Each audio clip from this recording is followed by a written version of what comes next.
Fatal accident during a race at the Mountbatten Velodrome. After the incident, the track was closed for racing as well as supervised coaching. 2 local riding clubs that use the track now train in a car park. They're calling for action to reopen the velodrome for teaching sessions. Here's my report.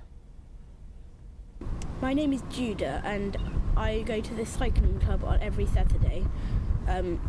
There's 2 cycling clubs. One is based in Fareham and the other one is moved from Mountbatten Centre. Because it's been closed because somebody got killed on that track, we've now moved into this car park. The Mountbatten Velodrome is run by Parkwood Community Leisure. They closed it on the advice of an environmental health officer while an inquest into the incident there takes place.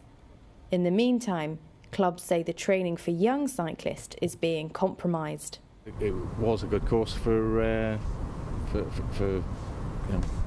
bunch racing on close circuits, and also for the delivery of coaching, to children and adults.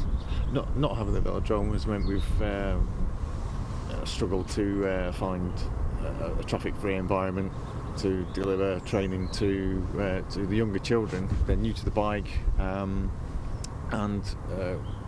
in heavy traffic, it's obviously a dangerous situation for them. So finding somewhere where we can give the training without that hindrance is obviously beneficial, so we say.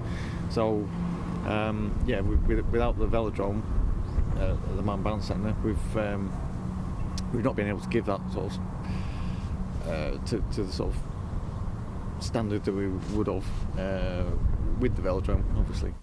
2 local clubs now train in the car park of South Downs College. While they're grateful for the use of the site, they're clear it's far from ideal. The issue that we do have here is this is a car park.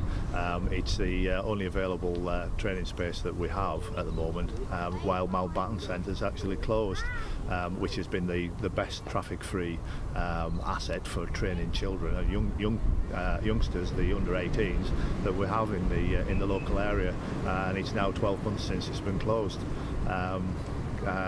This has been a compromise. Well, it's a useful compromise, and Fareham Wheelers and Portsmouth North End Cycle Club have done fantastic in finding somewhere here where we can have traffic-free training on a Saturday morning. It is a compromise. Being up on the top of Portsdown as we are here, pretty exposed. We've had a lot of cancellations due to frost and ice. We've had cancellations because of the wind, because of where we're at, very exposed. Kids could have got blown off their bikes. They're only little fellas. Parkwood Leisure declined to be interviewed about the velodrome's closure, but they did give us this statement. Modifications will be required before the cycle track at the Mountbatten Centre is reopened. Parkwood Community Leisure and Portsmouth City Council are currently working with British Cycling to agree any modifications that may be required.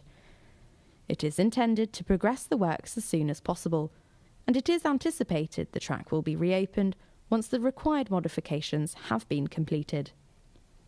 Solent News Now asked British Cycling about what was going on with the velodrome. They said, any questions regarding the facility need to be directed to the owner and the operator. We're in discussions with both parties with regards to the future of the track.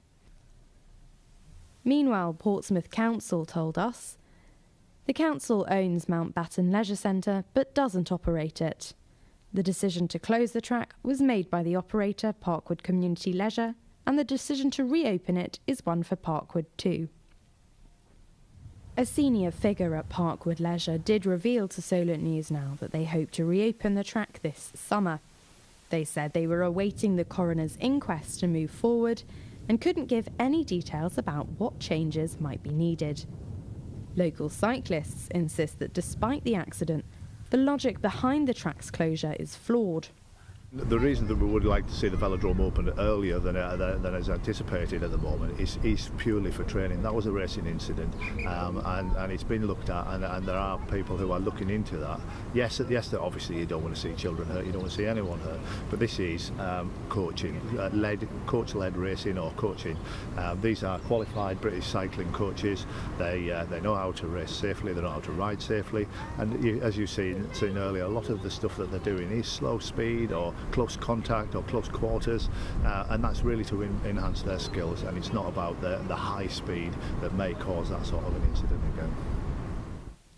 Even when changes to the track have finally been agreed, it's likely to take time to get them in place.